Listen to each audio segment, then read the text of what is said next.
What's going on, guys? I know I haven't been around for about a week and a half, maybe 2 weeks, but I've had a really bad ear infection. It's really knocked me out. I'm making videos. I didn't feel like getting up and even making videos. So this is my attempt to make a video without actually making a video.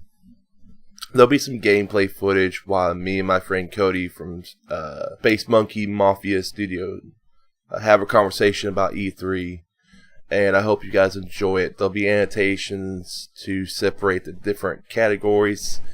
And as always, it's Jesse James King from 81 Studios. Hope you enjoy. So I'm here with my friend Cody. CK, what's up, guys? So we're here in his house talking about the E3 press conference. And I know it's like 2 weeks late, but I'm still on this shit for some reason. Me too. I can't help it. Yeah, there's a lot to unpack. Right. A lot to digest. There's a lot of tree houses. Yeah, and I've been out all week with the ear infection, so that kind of threw me out of whack here. Well, they started it early. It started like 3 days early this time. Like, so we're getting shelled right now. Yeah. Yeah. If you hear that, we're in the Chechenian Ukrainian civil war here. Yeah. Because it's July 3rd, and it sounds like we're in a war zone. Yeah. Because we are. Everybody's gonna blast their fireworks off right beside the house. Yeah. Our downtown Boston, brought to you by Coca-Cola. Yeah. So, I'm still talking about E3 only because I'm kind of upset about E3. EA didn't really do it. UBIsOFT didn't really do it. When we get to who did it, then you'll know. Yeah. You'll know exactly. It's not for the reasons you might think. You know, right. It's weird. For the reasons they may think. You know why. You know. But, like, they think that it was completely different. They think I'm just being an asshole. Well, they think they had their shit straight. Yeah. They didn't. Because it's the worst E3 I've seen in a while. Really? I would say the worst E3 I've seen in 2 years. I like the Sony stuff. No. Sony came out and just bam, game, bam, game, bam, game. Right, yeah, I'm saying like all across the board. Yeah, they didn't even talk. They just said, hey, here's some games for you guys to look at. Yeah. Enjoy, and then bam, game, bam, game. Yeah. And that's what I want. Yeah. That's what we all want, really. Yeah. This is the first year that they let the public in. Yeah. And they let, what was it, 50,000, I believe? Or 100,000? Ridiculous fucking numbers, because that place is huge. And, of course, like, you know, I've had press passes for a couple times, but it's like, hey, let's go to California. Okay, well, we gotta come up with funds for that. Right. It's kind of hard. It's been tough. I've never been to E3. I want to go to E3. Yeah. But, like, now, it's like, is E3 even gonna happen? Like, is that gonna be a thing? I see E3, like, E3 is going to become like every other Comic-Con. And it's going to be like, I mean, people are still going to get the news there because that is the most, I don't care what anyone says. All the freaking, like, gaming hipsters can say, like, E3's dying, man. But, like, people get their gaming news from E3. I don't think it's so much E3's dying as it's just, AAA gaming in general is almost dead. Wow. I mean, it's you've got a whole shit ton of companies just putting out games with microtransactions or half-baked games, you know, like Mass Effect Andromeda. Yeah, or games that like games like Mass Effect Andromeda that come out and then first day has patches. Well, yeah, it still wasn't really fixed. I mean. Buddy of mine picked up for $15 at GameStop used. Or like for example, and it just came out like 2 months ago. Halo 5. Oh yeah. The collector's edition. You get the collector's edition. You know what's in it. There's no disc in it. It's just a code to download the game. You get a box. I didn't buy Halo. Well, yeah, so you I don't know. care. I don't really it's play like, Halo. Who gives a shit about Halo? Well, I mean, I play Gears. Right. And Gears 4 came out, and it's microtransactions. Yeah. You know, all the skins and everything. It's Gears 1. It's Gears 1. with microtransactions. You know, with microtransactions. They pulled a Star Wars Force Awakens. You know, it's like, oh, well, let's put microtransactions Yeah. instead of earning the skins. You know, like you do in every other Gears of War. Mm-hmm. You know, like you earn the skins as you progress through the game. Yeah. In your multiplayer, this is what make people buy crates to get skins or get salvaged to buy skins with. Right. It would be like if they came out with a Resistance 4, which I know they will. Oh God, I would hope so, but it's just gonna be the first game with microtransactions. Yeah, it's gonna be the first game with microtransactions and multiplayer. It's really gonna break my heart, man, because I really like the Resistance games. Like I recently just went back and played them on PS3. So great. I love them. They're I love them, but I know if AAA developer got a hold of that, you know, besides Insomniac because they're out. Right, they're done. Well, a lot of companies are done, and a lot of like smaller parts of companies are getting like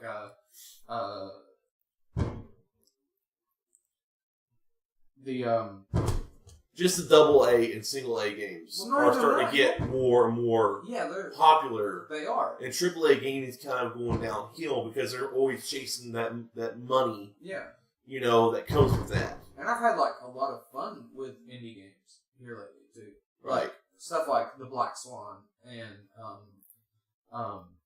there was that game with like it's called Topography or something like that where you like it goes through like it just came out on the networks on PSN and Xbox Live Arcade, and it goes through like the evolution of writing. Mm-hmm. And it's a puzzle game. Yeah, it's very cool. It's like the little stuff like that. It's like, wow, this is fun. And then like Neon Combat Warrior, whatever. I just bought something on sale the other day, and I know we're getting way off topic. Yeah, but I'll just tell you something I bought the other day was called Oh Sir, the Insult Simulator for the PlayStation. Mm-hmm. I bought it for like $2, dude. It's fucking hilarious. Right? Yeah, there's it's just a little simple little game, and you can play it on along with your buddies. And you just sit there and build insults out of random words. Yeah, and it's really hilarious. Yeah, it's funny. Yeah, I know exactly what game you're talking about. Yeah, it's great. It's a great little game.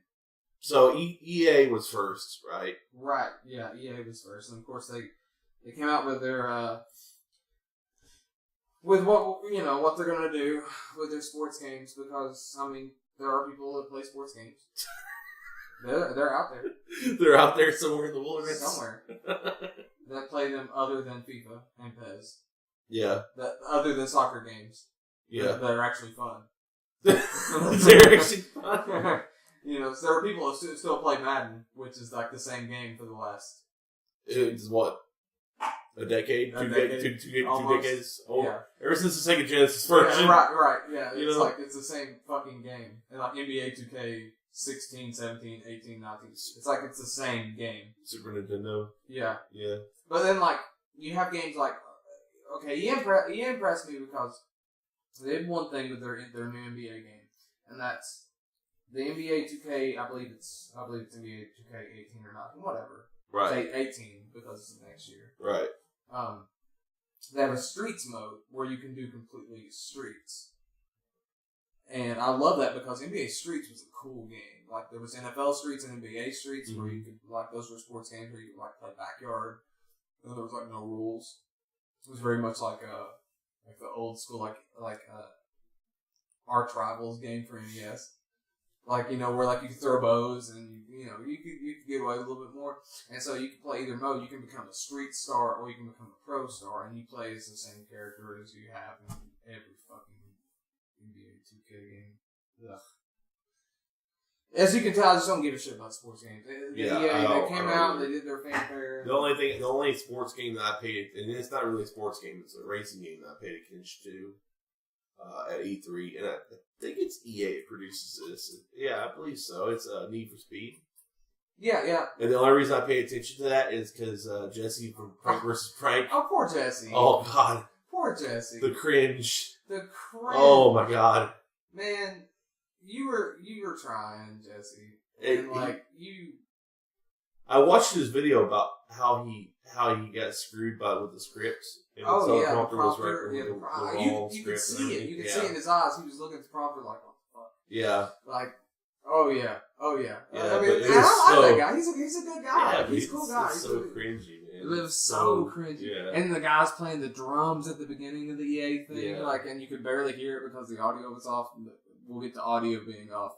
Well, audio, visual, all that stuff. That's always E3. E3. That's E3. Okay, Yeah. it's always. It never goes off without a hitch. It Mm-hmm. always has some kind of weird thing go off. This is why Nintendo pre-tapes everything. You know, yeah. I mean, it always has some kind of weird ass thing going on. Yeah.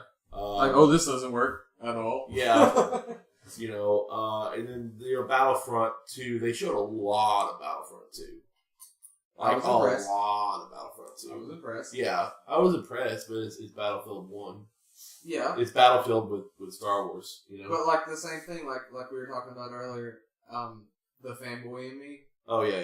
wants to play as the Separatist army so bad. Yeah, and yeah. Roger. Yeah. And, I mean, like, as much as people, like, we went through a cycle, a wave. It's like, we loved the prequels when they came out. Then we started hating on them, and now there's like this little. I didn't really hate the prequels. The thing that bothered me about the prequels was Jar Jar, right? Okay, Jar Jar was a big problem for me. But if Jar Jar was in fucking Battlefront 2, you would buy him and play as him just to troll people. Yeah, I would. You would, yeah, because I would. Yeah, I would. I would do that. And like I would pay like $2 for him. EA really needs to do that. Yeah, like, they need to like I want the make Gungan Jar Jar a character just so you can troll people with Jar Jar. Even if you can't be the Gungan army, make Jar Jar one of the heroes. Yeah, make him like fumbly like Luigi. Yeah, but like always fucking everybody up. Yeah, like it'd be great. It'd be fun. Like I mean, there's the prequels aren't as horrible as people say they are. He was just man. The only good thing about the prequels was Darth Maul. Yeah, well, yeah, because no. There is another thing. Ewan McGregor. Yeah, in Obi-Wan. Yeah. Because I want the fucking Obi-Wan. Because Hayden Christensen was like, but he's so wooden, man. But that wasn't his fault. Because you look at him. How is that not his fault? Okay, he's like that in every movie he's in. Well, I know that, but like, okay, like he got cast in some really weird shit. Yeah. And like, also, if you look at like how that what's her name? Padme. Yeah. How she acted in that was the same way. Yeah. And we all know she's a fantastic actor. Yeah. I mean, she used to Jackie last year, dude. She got nominated. And she, like, the thing was that George was pioneering green screen and pioneering CGI, full CGI. And I think that he just couldn't get nobody come up to him and said, George, you didn't direct the originals. Like, don't direct this. Like, do it, but don't direct it. Right. Like, because, I mean, like, we love Darth Maul. We love Obi-Wan. We love Qui-Gon. And there's been love that's came now for Hayden. Because if you watch the anniversary special this year, there was love for Hayden. Hayden came out. There was tons of people, standing ovation for Hayden. And we know that Hayden Christensen is probably going to show up in his episode 8 as a Force Ghost. Yes, Force Ghost. But anyway, right. I'm going to get away from Star Wars because we Battlefront 2. A lot of gameplay. Lot of gameplay. First of all, they showed it off, and hot ass what's her name came out, and from the single player campaign. I love her to death. She was Lara Croft in a thing years ago. I remember from that. She's awesome. It's not Pam Horton, but it's like semi not as hot as Pam Horton. Like that chick. I can't think of her name, but she was touting the game, and they said a lot of really cool stuff. Like we do have a single player campaign. I think it'll be a Battlefront, like a Battlefield 1 campaign. Like it'll be not like super, 5 chapters. Like 5 chapters, not super long. Showing different parts right after the end of the Battle of Endor. I wish it was more like Titanfall 2's campaign. Right. Really, I do too. I'm more linear. To be honest with you. Yeah. Like, it was longer and a little bit... Like, a good solid 5 or 6 hours long, I mean, but I'd say it's probably going to be 3 or 4. Right. And that's really if you're... I don't even think Battlefield 1 was that it long wasn't either. Like, but I think Battlefront 2 will be a little bit longer. Mm-hmm. Just because there'll be more exposition. There'll be more like explaining because this is after the Battle of Endor. the safeguards that the Empire had in place if the Emperor fell and if Darth Vader fell. Like, because there's that character they showed that's like that walks around in a big red cloak that has like the face shield that it clicks on and it's the Emperor's face and it's pre-recorded stuff. And he's talking to her, the leader of the whatever the Inferno. I think they're called the Inferno Guard or the Inferno Stormtroopers or whatever. Right. The black with the red that she's part of. Because they're on Endor when they see the fucking Death Star blow up. And they're like, oh shit. But they didn't show much from the single player campaign. They showed a lot of multiplayer. They showed a lot of multiplayer. But of multiplayer. course, they did that with Battlefield 1 too. Yeah, they did. They did. And I mean, they showed the little trailer, and then she came out, she talked about it, and then she said the biggest drop she said was that there will be no season pass. All the DLC for the first year will be free. That I guess that as the first season. Right. Season 2 more than likely because we have season 2 with other games now too. Hell, Destiny. I don't even know. Destiny's got like 3 seasons. 3 seasons. Yeah. It's like we'll get to Destiny 2 in a minute, but like. The first season is definitely free. So, that's cool, but that's going to be replaced with star cards, microtransactions. Yeah. It's just going to happen. And like we talked about earlier, I mean, we can talk to this to death till I get a freaking headache, but microtransactions are here. Well, you can talk to your blue in the face, but people are fanboying over things. Mm-hmm. They're gonna buy it. Yeah, It doesn't matter. They're going to want their skin for Darth Maul to make him look like Savage. From Clone Wars. Yeah. I mean, it's already ingrained in people's idea. This idea of the DLC, 20 years ago or 10 years ago, was just like story DLC. Yeah, extra. And then this came, let's start, making maps. Yeah. And then selling those, and then let's start making add-ons and start selling those, and then you just go on and on and on and on. So now you got like perks and stuff you can sell. But it's funny because you have games like the biggest selling games right now, biggest play games right now, like Overwatch. All of their microtransactions are cosmetic. Mm-hmm. All Battlefield 1's. That's the same company. Well, it's EA. It's not DICE, but it's EA. Yeah. It's cosmetic. Your gun looks cool. Yeah, but whenever they screw up with one game, they try to make it up with the next one. Right. Like with Titanfall, it screwed up Titanfall 1. They are pulling. This is Titanfall 2. Yeah, their player base went way down. Yeah. In Titanfall, right after launch, it started just dwindling further, like 80% drop. So what they did was Titanfall 2 was let's add a campaign. Mm-hmm. Let's make all the DLC free, and then whatever you buy is just cosmetic. Yeah. And it worked, but not a lot of people played it. Yeah. Because you had Battlefield 1 come out, and then you had Titanfall 2 release right between Battlefield 1 and Call of Duty. Yeah, two biggest shooters of the year. It can't compete. No, you can't. Just because of simple numbers. Yeah. I mean, that was a bad idea on their part. They should have. Whoever thought that launch window was. I understand what they was trying to do. They're trying to get the Call of Duty crowd with Titanfall 2. It's a better game. It is a better game, but Call of Duty is still a big seller, And you're going to play it because it's Call of Duty. And we'll get to Call of Duty in a little bit because they're doing shit right. Finally. Maybe. I don't know. Maybe. But EA, the big thing for EA, they spent most of their time on Star Wars. And the multiplayer looks really good. It looks really, really solid. I mean, but it always looked good. It was always good. I played the first Battlefront. The first Battlefront's pretty solid. It's fun, but then you're like, oh, there's 4 maps, and I'm done. Yeah. This looks like, I know it spans all 3 eras, prequels, the original trilogy, and the new Force Awakens trilogy. It's 9 films, basically, spans. And they'll probably fill in stuff in between there. I would love to have a Dark Empire. A New Hope version 2.0. Yeah, or Shadows, or Shadows of the Empire. Yeah. Well, that's just not canon no more. Right. You know what I'm saying? That's the problem. We don't. But then, like they said only the movies were canon, right? So and the Clone Wars. So Shadows of the Empire, it's not canon no more. So they didn't make it canon. It's fucking awesome. Fucking awesome. And X-Wing and Rogue Squadron. Yeah. Ah. So Ubisoft was up next, right? It was either Ubisoft or Bethesda, but it doesn't matter. Because Bethesda was short. Short and old games. Yeah, I don't... Man, see, the other thing is, I'm actually excited about Doom VFR. I am too. I will play both of those games in VR.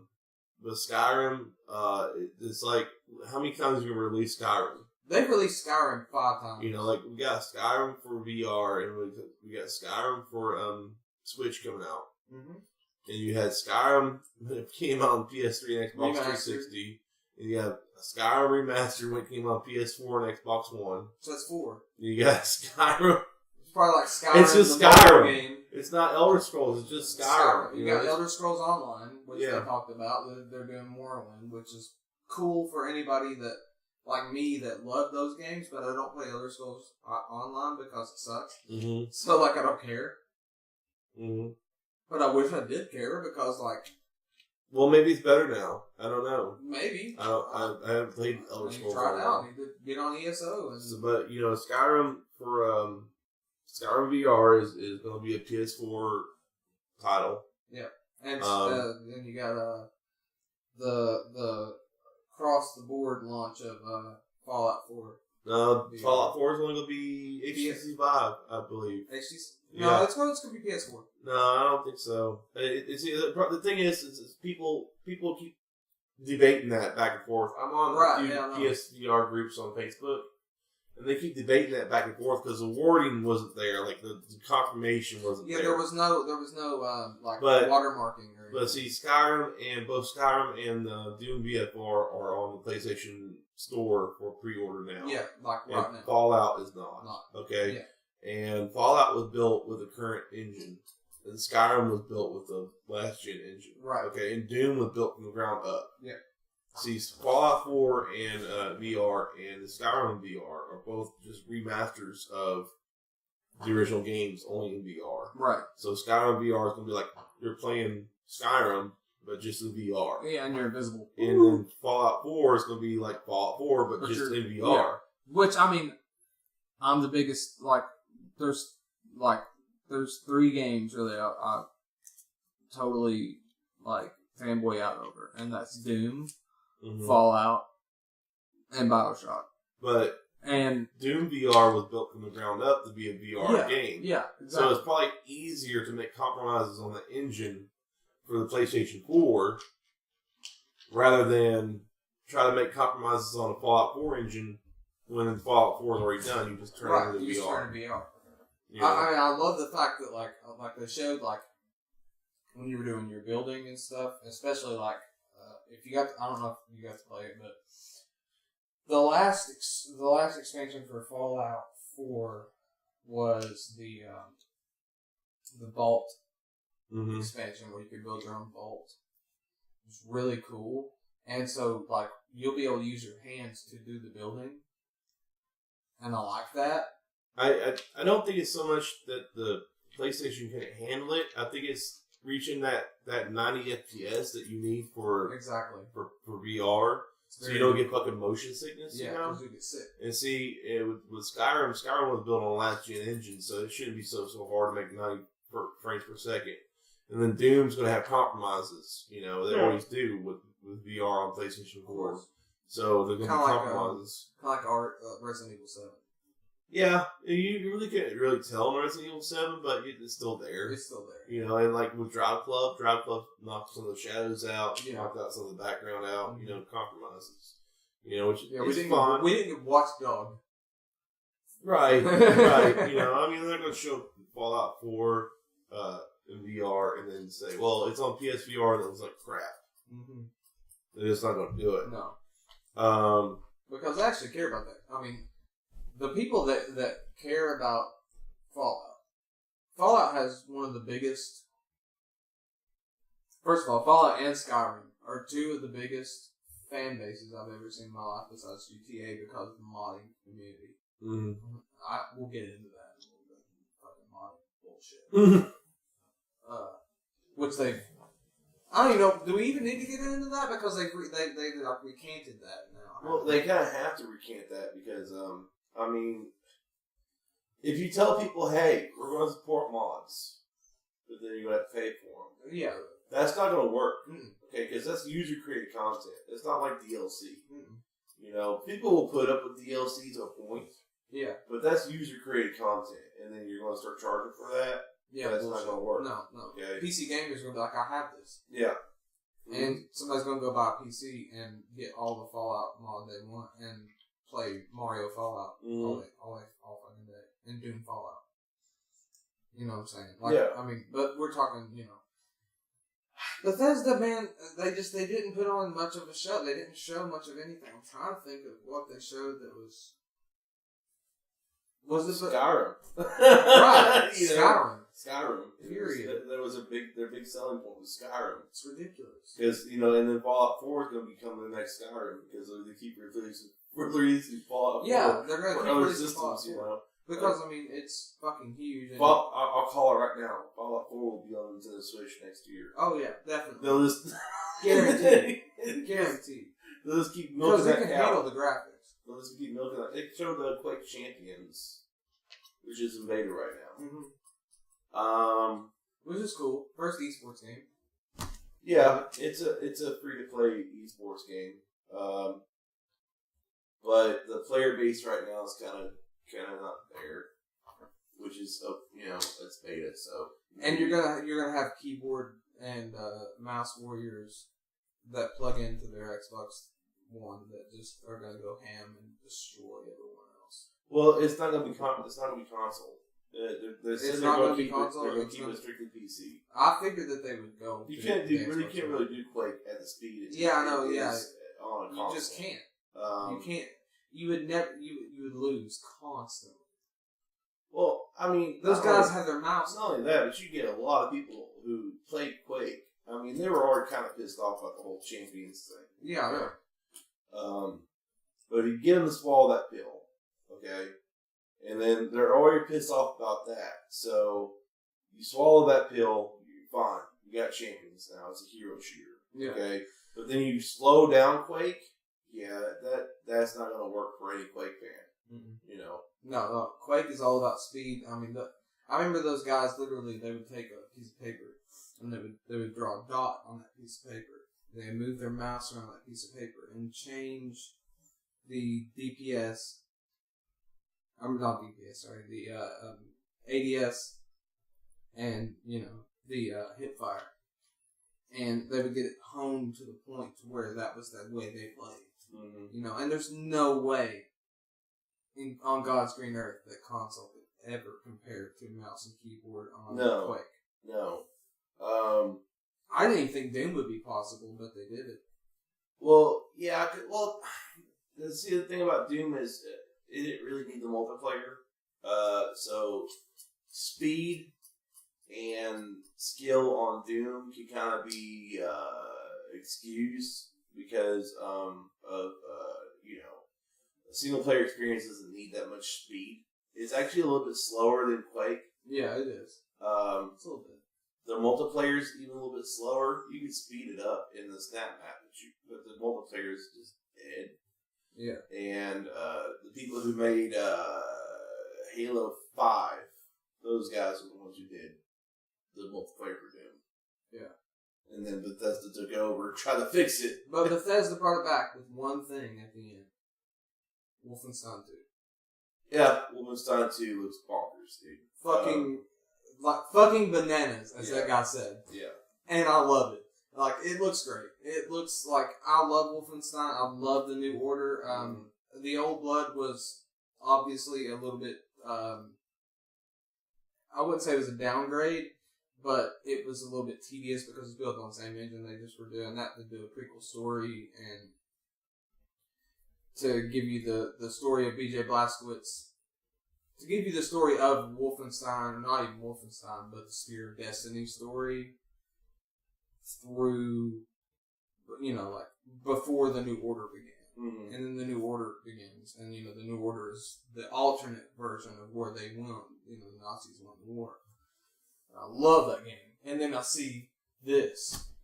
And that game looks great. I'm all about Wolfenstein the New Colossus. That game, I will play the fuck out of. The only thing that confuses me is BJ. I thought BJ died at the end of the New Order. Okay, well, I did too. But I saw gameplay footage afterwards, right? And the first level of the game, you're in a wheelchair. You've been in a coma for 10 years held under Nazi rule in this Nazi castle by that blonde-haired bitch that's in all the games. Right. She's been holding you. And it's awesome because you're in a wheelchair, strolling with this wheelchair with 2 guns, just annihilating Nazis until you get out and the resistance lines. So yeah, BJ's just unkillable. He's like Doom Guy. Which we actually know that BJ is Doom Guy's great grandfather. Right. It's kind of cool. So, there's unkillable people. Alright, so getting to the UBIsOFT. Yeah. UBIsOFT. Wow. A lot of games. Yeah. A lot of cool games. Mario XCOM. Yeah, Mario XCOM. I'm down for that, dude. That looks cool. The Mario Rabbids. Mario Rabbids, man. There's some love been put in that game. Yeah. See, that's the thing with the Switch, though, is getting on, kind of getting that tirade for a second. The thing about the Switch is, I've been trying to tell people that it's a lot like the 3DS, in that you'll get different versions of third-party titles, and if they make a third-party title, it'll be exclusively for Switch, and that's it. And it'll be different. So you'll never see Call of Duty or it'll be like Call of Duty, Black Ops 2, Spec Ops. Stuff like that. It won't be Arkham Knight, the New Blood. Right. So Mario and Rabbids. Yeah, it looks good. Looks great. Looks fun. Dude was crying. The developer showed him in the audience. Showed him he's getting all misty because this motherfucker's been working on this game. He's like, I love it. I loved XCOM back in the day, and I get to put Mario and Rabbids in there. Fucking what's his name? Oh my god. Somebody's gonna pull my gamer card. Pull my gamer card for not remembering Nakamoto's name. Morimoto? Well, I mean, it is late, so Yeah, it's very late. It's late, so. So the Japanese guy that develops all the Mario games on stage with the guy that owns Ubisoft. Yeah. I got misty. I was like, cool. That's cool. Right. That's cool. At first I was like, oh, it's going to be cringy. It wasn't. They had those guns and they were back to back. Well, that was a little cringy. It was a little cringy. But anytime you go full Japanese, it's a little cringy. It is, to Western eyes. It is, but I'm the guy that one of my favorite games is Ni no Kuni. So I mean, it's like when I watched the Switch presentation when Nintendo held it. The guy who does Splatoon.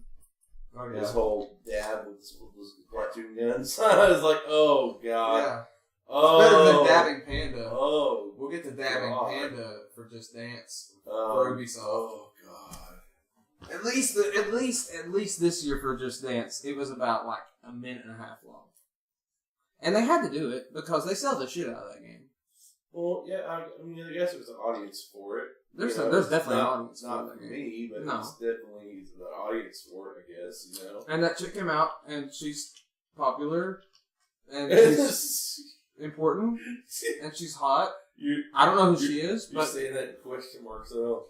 she's hot. She's important, and she's... I don't she's know. hot, and she's a pop star, and I bang her, so there you go. Right. Good to go. If she's underage, I'm sorry. I don't think she is. It's not going to be one of those situations. But no, that was it. Dabbing Panda. All fucking dabbing up there and being a panda. Which was very Japanese. But for a moment there, I got lost in the Japanese culture, and I was like, I love this. I thought the dad was like dead. No, apparently not. No, apparently it's not. So Skull and Bones was another one. Yeah, the game I wanted a long time ago. At least it's coming out. It was called Black Flag, you mean? Yeah, it was Black Flag, and I played Black Flag until I was blue in the face. Blue in the face? Wow, it's late. Blue in the face because of the fact that I played the naval stuff online and just kept like taking down those blue ships and those white whales. Mm-hmm. And those slaver ships. And I was just like super psyched to see this finally happen. And the 5-player PvP was really cool because I figured it'd be like. You think it's gonna be like a Dark Zone thing? Like, is that gonna be like a part of the world you go into, like in the Division?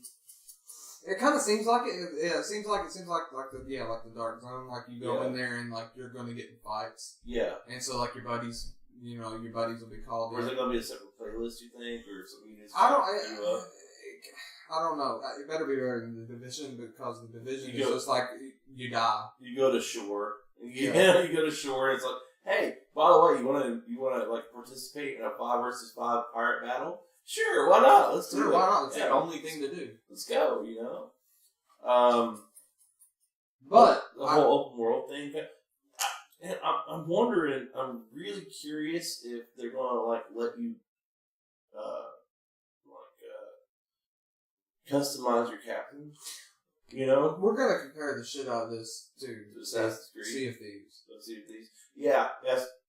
I mean, we are, and it is different because. Like in Sea of Thieves, you have 5 guys on one boat. Mm-hmm. In Skull and Bones, you have 5 guys, but they're all taking on different ships that have different weapons. Well, no, I think you said there's something about crewmates. You do have crewmates, but you can switch between the ships. Like you have like your smaller schooners that have your mortars that shoot really far, and then you have your frigate, which is your main ship, that's your pirate ship. And so, I think I saw players as crewmates on those ships, so I'm thinking they're going to have crewmates on the ship. Maybe it's the captain that can switch between the ships. Maybe. I'm just because the different ships do different things. I'm just wondering if they're going to let you walk around the world and customize your character and everything, like see these. I would think so. I would think so. I mean, like otherwise, like I would see that game dropping off like faster than. For Honor. The Division? No, even faster than the Division, For Honor. For Honor? Yeah, because, like, nobody's playing For Honor. Like, literally, like, they... Well, that's because Ubisoft has given up support. You made a class-based game without dedicated servers. Exactly. And, I mean, really... And you couldn't patch out the bullshit. Yeah, and the cheaters, and you gotta balance that shit out. You see in a team based shooter or a team based game where you have different classes, you really need to balance them all out to where you could take on not like Overwatch though. Overwatch is different. Yeah, Overwatch is a very special. If you have like different classes, like Call of Duty's got different classes, kind of. You gotta balance that shit out where everybody can kind of take each other on and not feel like one class is more OP than the other class. Right, on Battlefield even. Yeah. Mm-hmm. So, I mean, like if I'm a medic in Battlefield, I want to be able to take down an assault infantry member. Like I play support. I play support. I have a lot of ammo and I have a big gun. I want to be able to take down a support character. Yeah. With little to no issue. And not feel like I'm being overpowered because he's got a big machine gun. And you can. But, you totally can. I mean, but with For Honor, you run into a samurai with a naginata. And it just fucks you up. And you're like, oh man, I was a berserker and I had no armor. And this samurai with a naginata just gave me my ass. Right. So, I mean, well, I would just have to wait to see with Skull and Bones. Yeah, Skull and Bones is a lot of wait and see. But yeah. And Beyond Good and Evil 2. Yeah, man. I mean, that's their big win. I mean, they didn't even put a date to announce it. I mean, it's been a decade since that game came out, and it's one of the greatest games I've ever played. Just because it's just it's Beyond Good and Evil 2 is supposed to be like completely different than Beyond Good and Evil. Right, but like at that point, why do you even call it a sequel name? I don't even know. Yeah, because it's open world. I'm sure there'll still be mini games because they're not going to get away from that. They're not going to get away from you jumping in a go-kart and racing against somebody or whatever, or a jet propelled whatever. Right. But it's very different. Like I saw, they have very basic gameplay right now that they've shown. Yeah. And it's just basically the Space Monkey rocketing around. And they didn't show it at the conference. They showed it at the developer. I think they said they both have different worlds you can actually land on. Yeah, you go to different worlds. Yeah, it's like No Man's Sky, but it doesn't suck.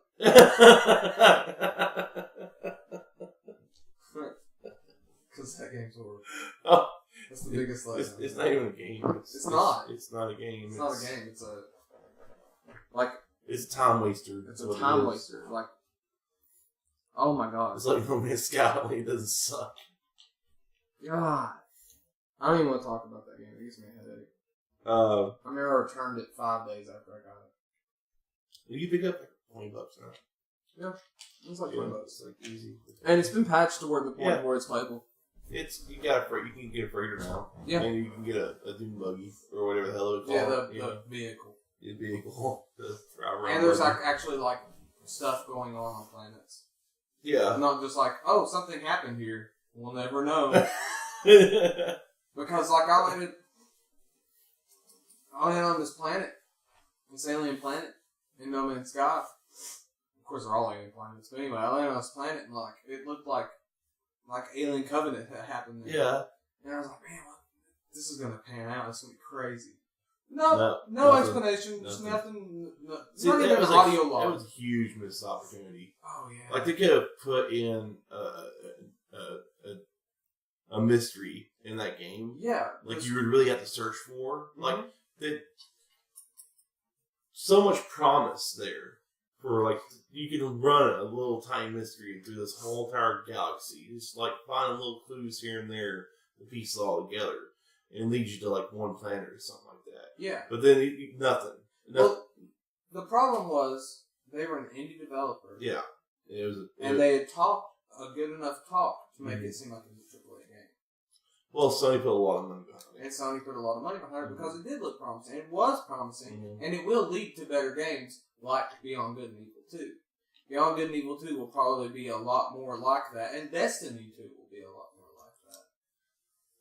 I think that you'll have a lot more. You'll be able to go from planet to planet and figure out what there will be a goal and a mystery there. Right. Now, Destiny will be a lot about more shooting, and Beyond Good and Evil 2 will be a lot more about let's figure this shit out because we're pirates and we're cool.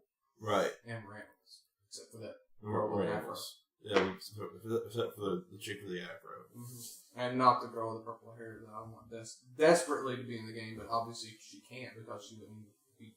Maybe she's 5. She's 5. She's 5 because it's pretty cool. Yeah, it's pretty cool. Yeah. So the big one, the Microsoft conference. You mean the Ubisoft conference? No, that Were you gonna talk about Assassin's Creed, or were we gonna jump to Assassin's Creed? Yeah, I almost forgot about that. It's okay. It's okay because in Ubisoft they were like Assassin's Creed's coming out, and we'll talk about it at Microsoft. Yeah, and then now that's a good sequitur into Microsoft. You're right. So let's hit it. Microsoft. Microsoft.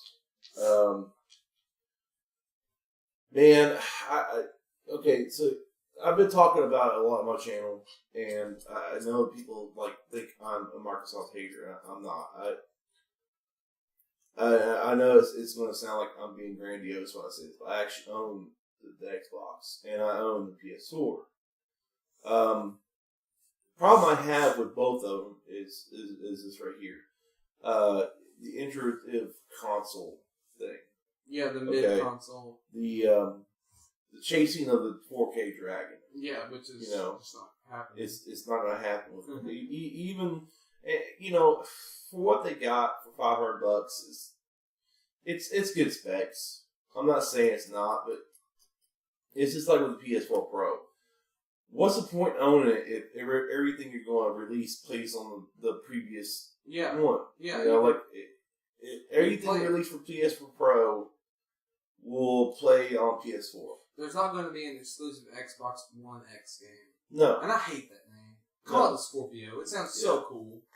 Well, they did that because it's an Xbox One X. You take the first Xbox letter, it's Xbox. Yeah. So instead of X-Bone. It's clever. Yeah, it's clever. It's cleverer than X-Bone. They realize they fucked that up. You know, but ain't nothing they release for Xbox One X won't work on the Xbox One. Right. And there's no exclusivity. No. And they would really probably I know it probably would have pissed a lot of people off, but they probably would have benefited a lot better if they had just released it as a new console. You know? Yeah. And just try to hit 1080p, 60 frames a second on everything. Yeah, just all of it. Instead of trying to hit this 4K mark. Yeah. Because Assassin's Creed and Anthem have all both been confirmed for checkerboard. Whenever Anthem comes out. Yeah, whenever Anthem comes out. Checkerboard 4K, which is the same thing the PS4 Pro does. Yeah, same thing. You know. So, and that's the thing. The thing drives me wild, dude. It's enhanced. It's not...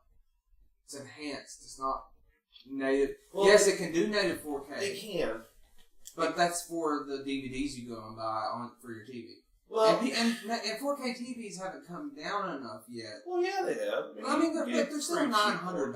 No, you can get pretty cheap for like $400. Well, yeah, I know, but like seriously, it's like a really good one. You're talking about a really good, like one. A decent one. Yeah. Like I mean, you get like a $400 4K TV. It's gonna be small and it's gonna go out with it. Well, I mean, that's not even really my problem. The problem is it's not even really 4K. Well, 4K is a fucking joke anyway. You could build a 4K PC for as much money as you put into both Xboxes. 5 years ago. You know, you could do the stuff that you're doing right now on both consoles. 5 years ago on PC. Yeah, I mean, and what they're doing is they're using buzzwords like enhanced, and dynamic resolution, right? To sell you this fallacy of 4K, and that's the thing that drives me wild. People fall for it, you know. Yeah.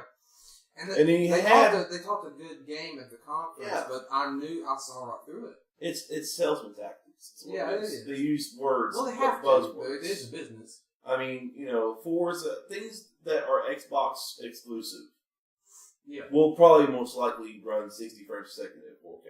Yeah, no problem because they know the hardware. Yeah, Forza's gonna look great. Everything else, third party, will probably be checkerboard. Yeah. Just like with the PS4 Pro. Because they're not going to build two separate fucking engines and two separate games. No. And the thing that drives me wild is fanboys. And it's Sony fanboys too. Mm-hmm. When the PS4 Pro came out, you had Sony fanboys going, it's 4K machine, this, that, and the other. Okay? And it's not. Mm-hmm. And, talking about how much their system is more superior than the Xbox is the hardware, and now you have Xbox fanboys going, our system is superior because Xbox fanboys at the time when the PS4 Pro came out were saying, "Oh, it's not about the graphics, it's about the games." Yeah, and now they're saying, "Well, it's about the graphics." It's the same. Like you shifted your side. Yeah, well, it's the same thing that happened with the 360 and the PS4. The 360 you could watch HD DVDs on. Mm-hmm. The PS4, you can watch Blu-rays. Okay. Well, now you can watch HDR DVDs on the PS4 Pro, and you can watch 4K DVDs on the Xbox One. Or, for less money, you could get a player for either one of those things for your television. Yeah. It wasn't like then, when you could get the cheapest Blu-rayer on the planet, which was a PS4. Yeah. It wasn't like that. Yeah. It was $500 and it was the cheapest Blu-ray player. But and then the fanboys, you're not going to convince a fanboy any different. Like, no. The thing is, you paid $500 when the Xbox or the PS4 came out. and you're paying another $500 when their second system comes out. So that's $1,000 essentially. You're paying out. You could have built a 4K machine, gaming rig for that. You know. And if you're gonna buy a new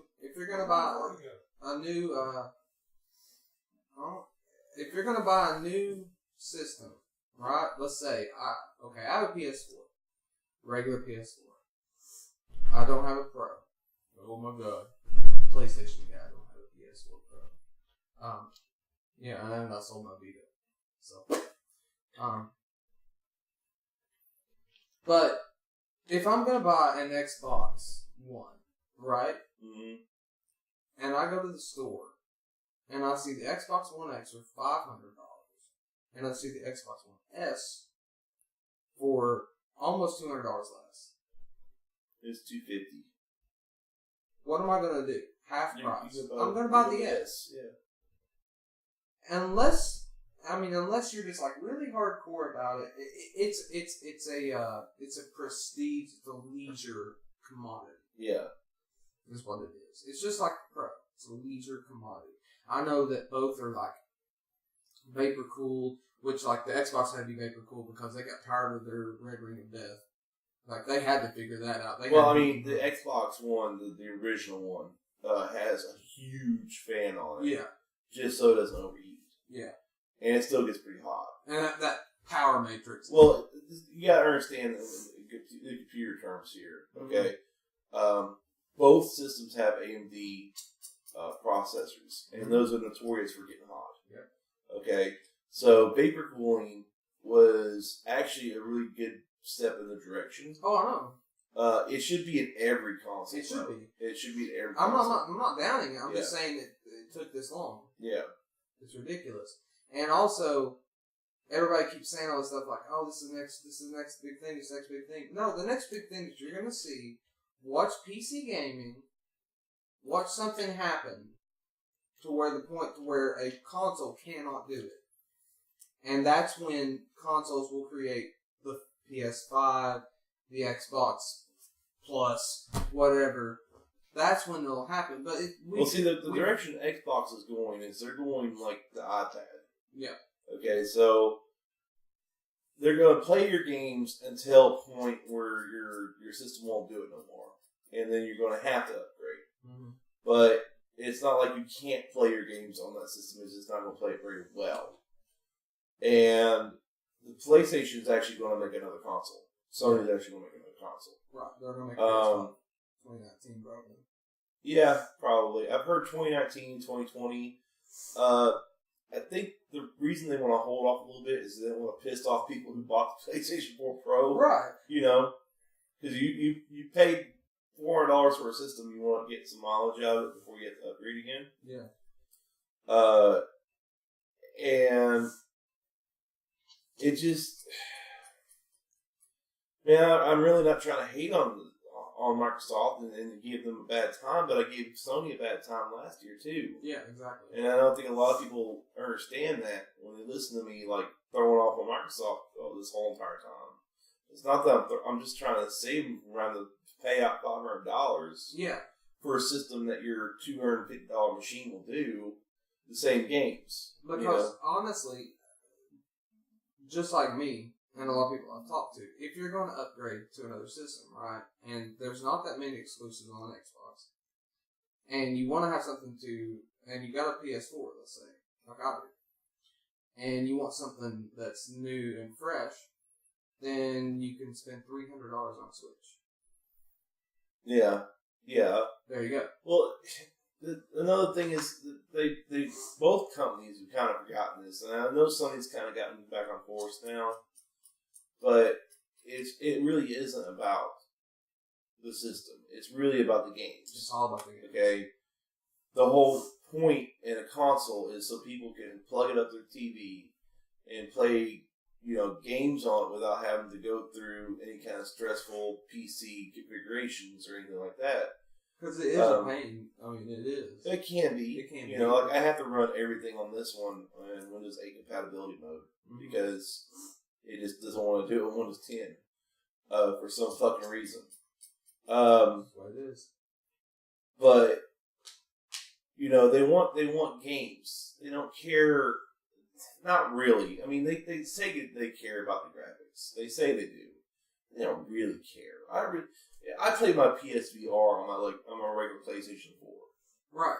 Okay? I don't give a fuck about it's a little bit smoother on PlayStation 4 Pro. It's not going to be that much. It's not that much of a difference for me, man. And even they say that. They're going to say, and it's going to look a little bit better. Mm-hmm. It's going to look better on your PS4 Pro. And you're like, so? Yeah.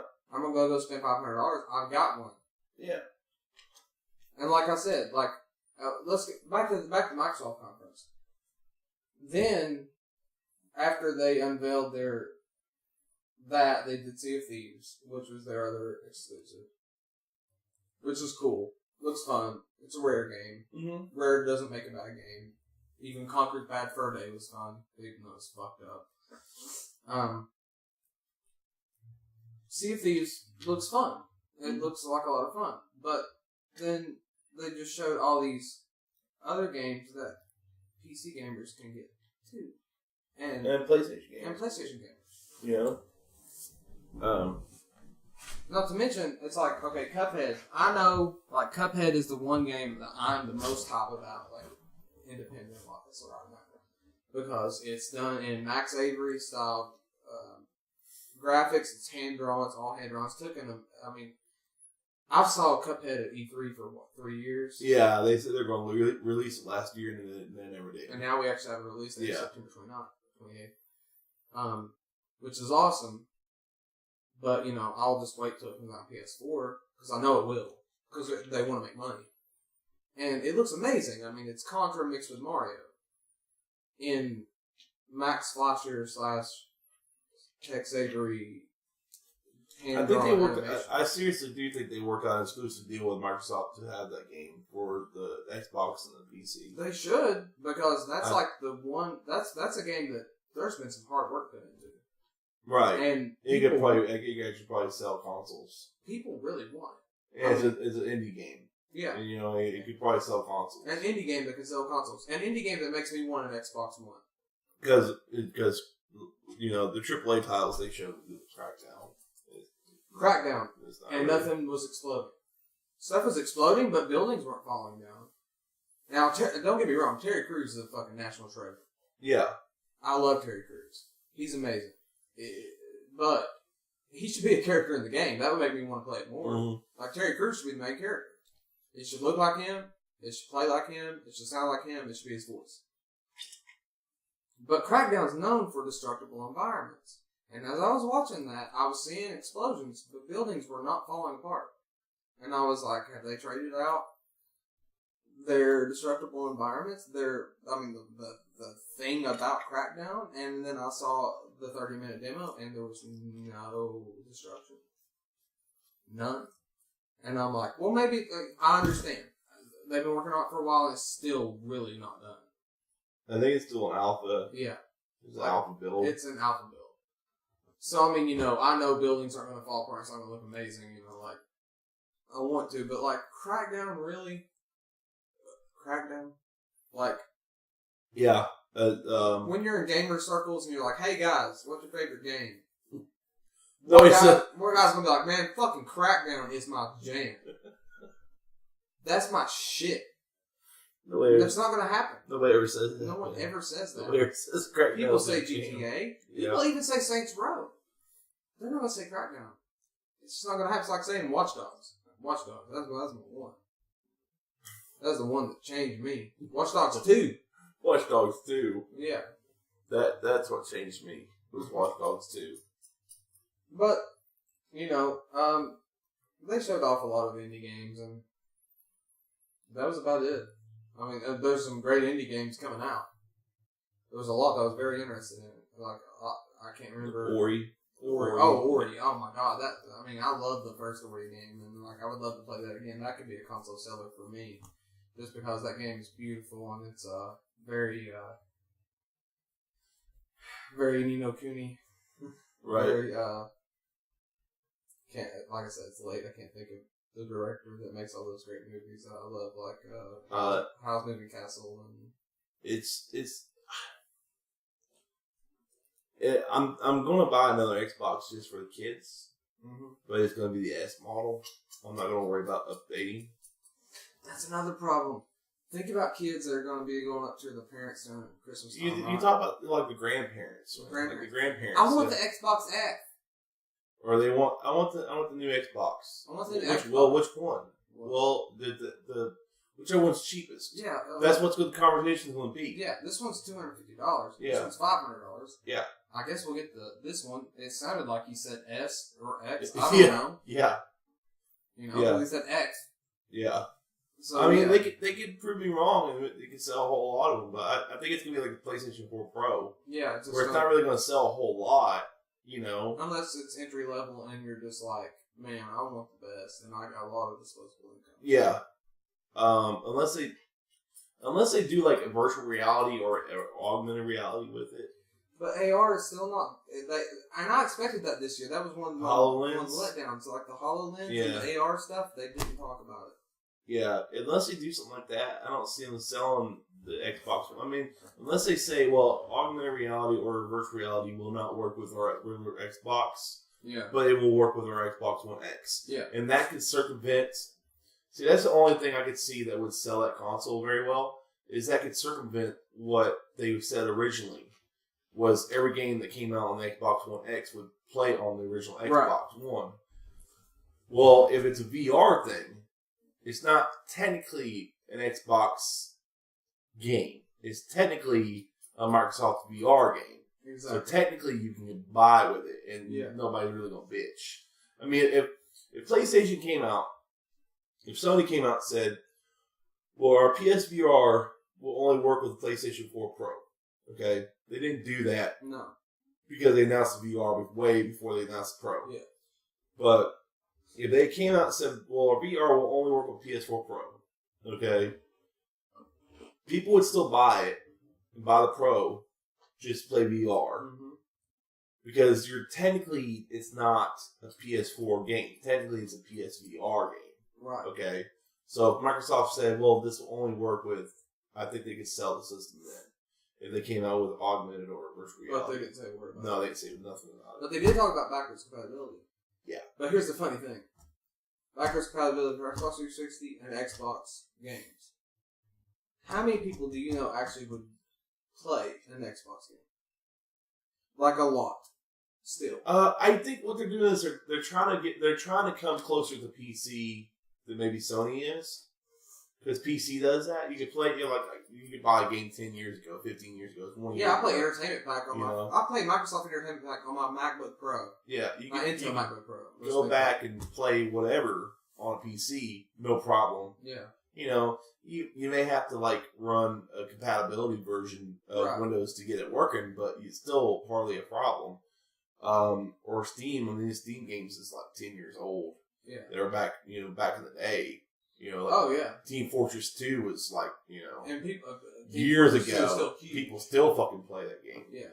So I mean, backwards compatibility is a staple of PC gaming. So I think what they're trying to do is they're trying to move closer to PC with their whole backwards compatibility. Obviously, because they're releasing State of Decay 2, which looks like State of Decay. Well, I mean, Destiny 2 looks like Destiny, so it's it is. It's Destiny 1.5. It's Destiny 1.5. But at the Microsoft, the big announcement they allowed them to have there, UBIsOFT let them have, was Assassin's Creed Origins, which is fucking awesome. Yeah, it's great. Back to the roots of the very Ezio style gameplay mixed with the Black Flag kind of movement.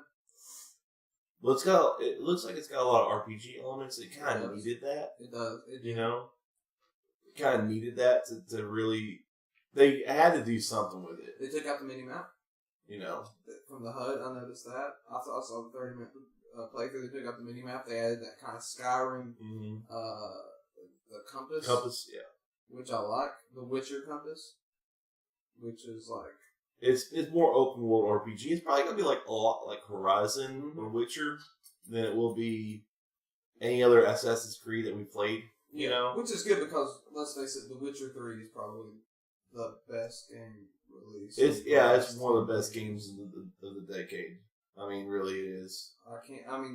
It's hard to get anybody to argue with that if they actually play it. Right. Like, I can't believe they didn't announce something Witcher-ish. Gwent. I mean, yeah, we know, Gwent. And I'm a master of fucking Gwent. Like, I'll play that because I love Gwent. I'm good at Gwent. I would love to have Gwent. That's another one they tried to say was an exclusive. Yeah. But then I went on the PlayStation Store the other day and Gwent's on there. Mm-hmm. So... Yeah, it's not that's where they get you. They take time exclusive. There's no way console exclusive. There's no way a Witcher game. Anything Witcher is not going to be on PlayStation. Like with Resident Evil. Right. Resident Evil 7 is a time exclusive VR only for like a year, and then it goes into Oculus and HTC Vive. So I mean, it's this wording they use that really pisses me off. Exclusive with air quotes. Yeah. So, yeah, Sony. Yeah, Sony killed it. I like Sony's show. A lot of people were like, well, they didn't really, like, beat Microsoft. They didn't, like, really go for the jugular. And they could have. They could have. Okay? They could have said, hey, here's PS5. But their show is PSX. Yeah. They have their own conference, like their own little thing going on. Yeah. So they had to have, like, half the show for that. It's in its own building, kind of like how Bethesda does their thing with Bethesda Land. Like, it's like you have to leave the press conference or the convention building and go to another building and go into that room. Yeah, but it's still a couple months away. Yeah. So, but I do like the fact that Sony came out and just basically said, here's some games for you guys, and then this is bam, bam, bam, bam, bam. It's just game after game after game after game. I will say, one thing Microsoft did show, which is, I called total bull. Everybody sitting around me watching it at the moment, it was all the roommates who were all watching it, and they're like, this looks fucking amazing, and I was like, this isn't real gameplay. It was Metro. Like, Metro, yeah. I was like, guys, this is Aliens Colonial Marines. It's Anthem. Anthem did the same thing. Anthem, same thing as Anthem. It's meant to look really good, but that is not the way the game's going to look. Yeah. Not at all. It's not going to look that It's good. not in engine. That's not in engine. It's cutscene. Yeah, it's cutscene. There's no way it's going to look that good. If it did, that's a console seller, but everybody knew it didn't. Even they did. They didn't say a thing about it being like, this is real gameplay. Yeah, they never said it was in game. It never said in engine or in gameplay footage. Yeah, it was just footage. Yeah, just game footage. Gameplay footage. I mean, it came out a couple days after that with Anthem, and they said the Anthem was all scripted and everything like that. I'm like, fuck. But I really liked the Anthem too because it's like Destiny the way it should be. But I still think Anthem is going to be... Yeah. Or Project Dylan, whatever you want to call it. It's BioWare 18. It's going to be fucking awesome. It's not the people who worked on Mass Effect. Right, it's not... It's the good guys. Which are gone now. Well, no, they're No, they're gone. They're diluted. They've been split to the other regions, and that's been dissolved. Yeah. I think it was BioWare Montreal. Yeah. But we're Canada, man. We're Canada with their tired faces. The thing that sticks out the most with Sony's press conference was Spider-Man. Oh hell yeah! And God of War. And more Days Gone. Yeah, but I'm kind of over zombies. I'm not over zombies when it's presented in the way that Days Gone is presented. I like the fact that it's the first game where you can really use zombies to your advantage as a weapon. And it looks like The Witcher. You probably watched it, because I didn't watch it. I saw the game. I didn't watch it. I turned it off. Because I'm not really interested in Days Gone. Because like I said, I'm kind of over zombies. It's like there's zombies everywhere. It's an open world game. Your bike is basically like the horse in The Witcher. It is your mobile inventory. It's huge. And at any time, you can be attacked by crazy shit. Just crazy stuff. And not just zombies, not just people. Now, they're not zombies, they're freakers. it's a virus and it can be cured if it's caught in time. There are people can be affected with it, but also animals can be affected with it. One of the big reveals at the end of the game was like, what was really cool was like, he gets, it's Sam Witwer, who's a friend. Really cool guy. He did Force Unleashed. Yeah. He's a guy from Force Unleashed. He's been in a couple movies. He's a friend. Really love that guy, man. Talk about a dude that knows more about Star Wars than anybody. Like, he will school your ass. Fucking Star Wars, like, trivia master. Big nerd. But anyway, they've once again, because he's so damn good looking and has such a cool ass voice, they just put him in the game. Right. Face, voice, the whole thing. And it's really cool because basically you're constantly salvaging to get parts to create, like you get airbags out of cars and make these like makeshift bombs. And it's really neat because like there was one point where he ran into an enemy encampment and he had the choice of going at him and, going gung-ho, going stealth and taking them out one by one to get to this guy that was up on top of this like treehouse. Yeah. That he was trying to save, or using the freakers. So he put the airbag bomb on this dam that the freakers were behind. And the freakers like this wave like World War Z. And he gets behind this log and hides and blows it up and lets them run in and just wave through the enemies and kill them all. And they just keep moving. They're constantly moving. They have micro hordes, like small hordes, and they have like hordes. They have swarms. Those are called swarms. Right. And they have hordes. And hordes you can't take on. You basically, I'm guessing later in the game you kind of can. But basically you just kind of outrun them. Because there's thousands and thousands and thousands. And I don't know how they're going to keep the frame rate from dropping. Bottoming out.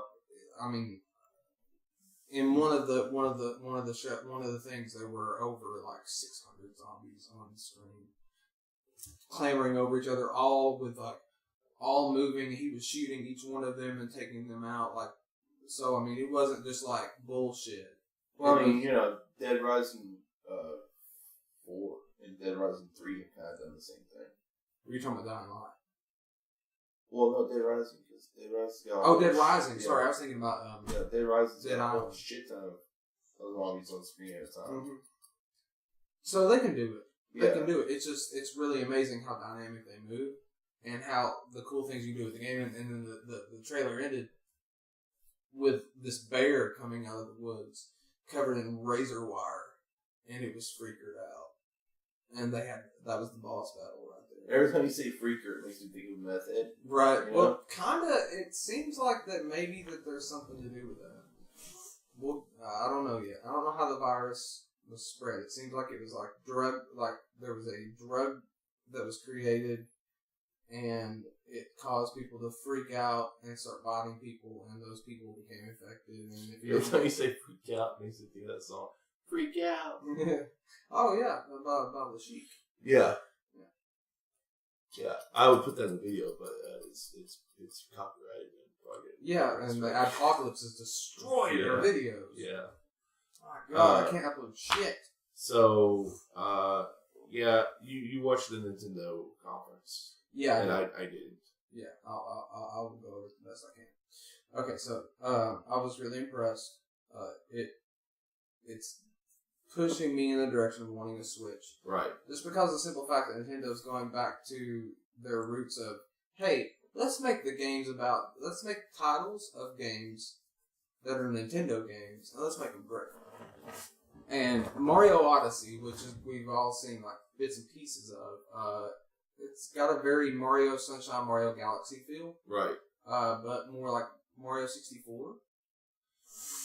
And you have this Mario's Cappy.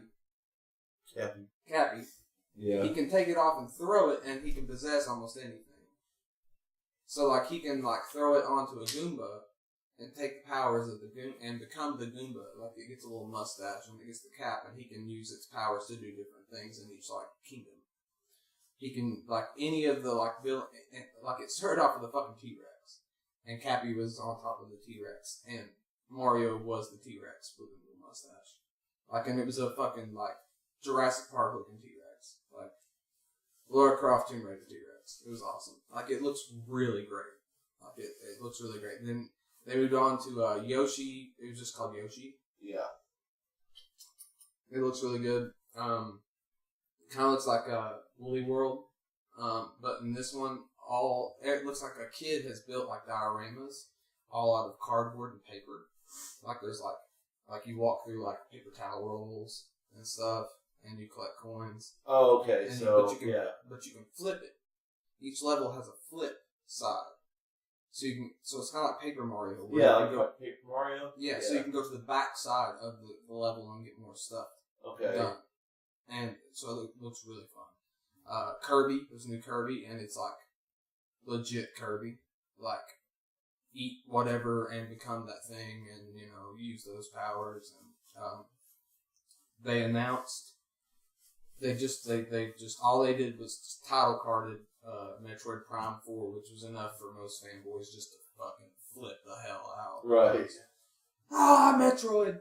And then they announced a Metroid game for the 3DS, and it's Metroid 2 Remastered. The very little known but great game for the Game Boy that I had when I was a kid. That was like one of the best Metroid games ever made. And it's Metroid 2, but it's like with Switch graphics and with like Prime stuff in it too. So it's like that Crash Bandicoot remake. Kinda, but it plays like Metroid like you'd want it to. I'm talking about graphical. Yeah, graphical enhancement. Yeah. But it's Metroidvania. It's definitely Metroidvania. That Right. style of going back and forth, getting weapons, getting upgrades to be able to go back to that part of the level which you couldn't get to before and go through and fight a Metroid. Yeah, so the 3DS is still definitely around, which is cool. I don't think they'll drop that anytime soon because Nintendo kind of dominates in that arena. Yeah, they announced Pokken Tournament, which would be on both consoles. Or no, I think it was 3DS and Switch. And then they said they dropped a big bomb. They said we are currently making a core Pokemon RPG for the Switch, which is huge. Right. Because we haven't had a Pokemon RPG on console in a long time. 64. But that's the thing about the Switch, man. That's the thing that gets me about the Switch is it's not really a console. I mean, yeah, technically it is, but it's really not. I mean, it's kind of a handheld you kind of just play on your TV. Yeah. That's the thing that's been bothering me since the Switch came out was, I mean, I know I seem like the most negative person in the world because I don't buy into hype anymore. Yeah. But, you buy enough bad games and you kind of don't buy into hype anymore. Right, no, I understand. Especially like No Man's Sky, yeah, exactly. So, I didn't even own a Wii U. So, I mean, yeah. The thing about the Switch that I've been trying to tell people is I've seen the system before and it was called an NVIDIA Shield. It's just a Nintendo branded NVIDIA Shield. There's that part, but there's this other part of the argument that I bring up too. The thing I tell people about the Switch is hang on. Yeah. Wait. Because they are doing some cool stuff with it. They really are. Like, they're going full backwards compatible next year. I'm talking back to NES. But don't you kind of already have that with the Nintendo Classics? Yeah, good luck getting one. Yeah. First of all, they canceled the NES Classic. It was only... No. It's in the store, the shop. They have that, but what I'm talking about is... The classic, I'm talking about being able to play GameCube, and be able to play Wii, and Wii U, and all that, too. Right. That's huge. Sure, you can play NES, but can you play fucking Resident Evil Remastered on the Switch? No. Can you play Resident Evil 0 on the Switch? No, but you will be able to. And that's cool. And also... Like I said, they're getting their powers. Unfortunately, there was no Donkey Kong announcement, but there'll be a great Donkey Kong game. Yeah, they'll have to do a Donkey Kong game. The Switch actually, it's the most promising. And I've played Breath of the Wild. It's tops. It's as good as any RPG I've ever played in my entire life. The hype is real. Right. It's good. It's good. But the thing is, like, yeah, give it some time. I mean, like, right now, you buy a Switch, and basically you can play Zelda. Well, ARMS. They got ARMS out now. ARMS is fun. Is it? ARMS is fun. Yeah, it's very strategic. It gets pretty competitive. And you would think that you would want to play it with a controller more, but using the motion controls, the Joy-Cons, makes it a lot more fun, and it makes it a lot more competitive with the person you're going against. Because when those arms go out, they have time where they have there's a latency period where they go out and they stay. So you can move to the side, you can juke and punch, and I mean there's real strategy going on there. That game's going to be huge. And you got Splatoon 2, which is Splatoon's awesome. The Splatoon dab. Yeah, Splatoon dab, which happened. Yeah, it's a thing. it's a thing. That's another cringe. Yeah. But Splatoon is, that's Nintendo's new hot property, man. Well, it was probably like one of the biggest sellers on Wii U. Mm-hmm. It's Call of Duty on Wii U. Yeah, and I mean it's the game that I went to a friend's house and stayed for a week and played Splatoon with him and his friends online and had like the best time. The best time. Just loved it. There was another game announced, because I'm pretty much kind of done with Nintendo. It was short. It was about 30 minutes long. Yeah. But there was another game announced, and I wanted to say it was during the UBIsOFT. It was during the UBIsOFT press conference. It's a couch co-op game. Yeah. The prison one. The prison one. Yeah. It's called like Get Out, or not Get Out. That was a great. A Way Out. No Way Out. Great fucking looking game. I love that couch co-op is coming back because like so many of us want to go out and buy a second controller, but like what's the point these days? Yeah, but that would probably be something like me and you would have to play together. Right. Or, something like that. It couldn't be like one of those games where you just kind of play it by yourself. Yeah, you can't. You couldn't really. You have you can. They said there was a single player component. Apparently. But it's horrible. It would be really, really bad. Yeah, it's horrible playing it that way. And there is no drop-in online co-op for no. Well, no, you can hook up with your buddies online. But, I mean... Right, but there's still no drop-in. Like what I'm saying, like Dead Island. The single-player component would probably be really bad. Yeah. But it would feel really hollow. The couch co-op, that's bringing back something that we've been screaming about for years. Like, even with Call of Duty, as the Call of Duty games have went on, it's like, fuck, man, let us fucking just shoot each other. Well, you can with Call of Duty. You can't with Halo. Halo 5, they took it off. As Call of Duty has went on, it's gotten harder to do. It's gotten much harder to do. Especially with, like, and I think it was Infinite Warfare. They brought it back and they added the AI where you and a buddy could fight against, like, several AI soldiers, which is great and everything, but, like, Infinite Warfare sucks. But one more announcement. I guess a big drop is COD World War II. Yeah. I think I'm done with COD. I think I am. I mean, I know everybody says, "Oh, they're doing it right. They're doing it right." Yeah, I'm kind of done with COD. Yeah. If you're gonna play COD World War II, you're probably playing at my house.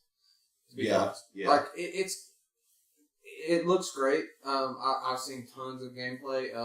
They add a lot of new modes. One of them is called War, where you progress through a level. Like, if you're the Allies, you have to set a bomb to get to this bridge, to rebuild this bridge, and that part of the map opens up, and the Axis are, like, holding you back the whole time. Right. And then, finally, you get to this tank, and the tank rolls through, and it's AI controlled, and it's just blasting, and you gotta keep guys walking with it to get it to the finish line. Yeah, that sounds a lot like Battlefield, and I don't think you're going to convert your audience. It's gonna be hard to COD, from Battlefield. It's gonna be hard because, especially when COD's player base is like a bunch of 12-year-old foot shooters, Yeah, exactly. Like, Yeah, I mean, I get on. I play Modern Warfare Remastered. Yeah, because it's a great game. Because Modern Warfare is a great game. But even they pissed me off lately by creating it almost impossible to get these new guns that they come out with without microtransactions. It's been really hard. But yeah, now, that's with COD World War II, they have announced that they're going to make it a lot easier to get everything. Season pass holders will automatically get the guns. The new guns that come out, they haven't even announced if they're going to make it payable for season pass. I would say they will because COD's always been the season pass guys. oh yeah. I don't think they'll take that out. Well, I mean, even when COD does bad, they still do really good. Mm-hmm. I mean, they still make a lot of money. Infinite Warfare was still like the number one game. Yeah, they still made a shit ton of money off Infinite Warfare. I don't think it would have been as much had they not been packaging it with Modern Warfare Remastered. Yeah. I know. But yeah, above all, I do like, and also they built in another Battlefield thing now where you don't have perks. You have, with COD World War II, you have divisions. You can be a paratrooper, I think is what they call it, and they have like a submachine gun. Right. And they have certain perks. And you have like the heavy gunner, you have the infantry guy, like light infantry, heavy infantry, paratrooper, sniper, and I think there's like a medic class or something like that. And so like you have those perks within that. And you can unlock certain guns that like go with that, but it's gonna be very Battlefield-like. Still plays like COD. I've seen tons of gameplay. I saw T-Mark's gameplay he put up. And a couple other people. Angry Joe, man, I mean, he worked his ass off at E3. He still put up. He got 32 developer sit-down demos, videos. He still put them out because I mean, he's the hardest working guy for fucking gaming on YouTube, and he sticks to his guns. And you know what? Fuck you, Nintendo. I'll just say it right now because you make it so hard for us that aren't whitelisted to make reviews for your games. It's bullshit. Well, you have to sign up for their partner program. That's bullshit. And you know what that partner program is? I don't even want to talk about. You guys know already. And if you don't know, just go look it up. Well, yeah, overall, UBIsOFT and PlayStation showed the strongest at the conference, and Nintendo showed the most promise for the future. Right. But now Yoshi and here's the thing: most of the stuff that Nintendo announced didn't have release dates. Now Mario Odyssey comes out in August, or October, which is cool. Which is probably around the time I'll get my Switch again. Because I said I was going to do it before, and I'll do it this time. Because Mario Odyssey is that good looking, and then a lot of the games are coming out between October and December, and then everything else is like 2018. Right. Sony stuff was like 2018. The one thing I give to Microsoft was that almost everything they showed was like 2017. This year, yeah. But it was all ID stuff too. It was all independent development. Which is great because, hell, like we talked about earlier, most of the fun I've had lately has been little indie games. Indie games, yeah. But yeah, that's about as much as I can bitch about the E3 conference or talk about it, even without giving me a freaking migraine.